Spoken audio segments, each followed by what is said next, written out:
تو یہ ایک گاؤں کی مسجد کا آپ کو ایک بہترین اور زبردست ماحول دکھانے لگا ہوں۔ اچھا، حدیث میں آتا ہے کہ جو دنیا میں اللہ کے گھروں کو آباد کرتے ہیں نا، اللہ تعالیٰ دنیا میں ان کے گھروں کو بھی آباد کرتے ہیں، اور مساجد کو جو بندے آباد کرتے ہیں اللہ تعالیٰ ان کے گھروں کو بھی آباد کرتے ہیں، اور وہ جب تک زندہ رہتے ہیں تو بڑی عزت کے ساتھ رہتے ہیں، اور جب ان پر موت آتی ہے تو وہ بھی عزت والی موت ہوتی ہے، اور مرنے کے بعد بھی ان کو عزت ملتی ہے، اور قبر ان کے لیے جنت کا باغ بنتی ہے۔ تو قرآن پاک میں ارشاد ہے، اللہ تعالیٰ ارشاد فرماتے ہیں کہ جو مساجد ہیں نا، یہ اللہ کے گھر ہیں، اور جو بندہ اللہ کے گھروں کو آباد کرتا ہے تو آپ خود سوچئے کہ اللہ پاک اس پر کتنا خوش ہوتا ہے۔ تو مسجد اللہ کے گھر ہیں، آج ہم کیوں پریشان ہیں کہ ہم نے مسجد کو چھوڑ دیا۔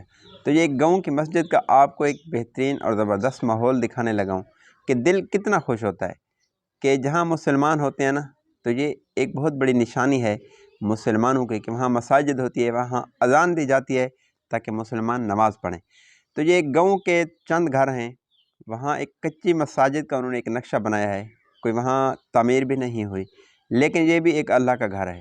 تو ایک گاؤں کا بندہ اذان دینے لگا تو کتنی خوبصورت اذان دیتے ہوئے دل خوش ہوتا ہے۔ تو اس لیے فرماتے ہیں کہ آج میں اور آپ اللہ کا شکر کریں کہ ہم مسلمان ہیں، کہ اللہ نے ہمیں ایمان کی دولت سے نوازا۔ آج پوری دنیا میں اذان کی آواز جو گونج رہی ہے، یہ حضرات صحابہ کرام کی قربانیاں ہیں۔ انہوں نے دین کی محنت کی، جو دین ہم تک پہنچایا۔ انہوں نے قربانیاں کی، اپنے گھر، اپنا کاروبار، اپنے بیوی بچے قربان کر کے دین کو ہم تک پہنچایا۔ تو یہ دین کی محنت اور یہ دین ہمارے ذمہ ہے کہ الحمدللہ میں اور آپ مسلمان ہیں کہ اللہ نے ہمیں اسلام دیا، قرآن دیا، اور مساجد دی ہیں، قرآن پاک دیا ہے، علماء، دینی مدارس، مراکز، مساجد۔ تو یہ بہت بڑی اللہ کی نعمت ہے۔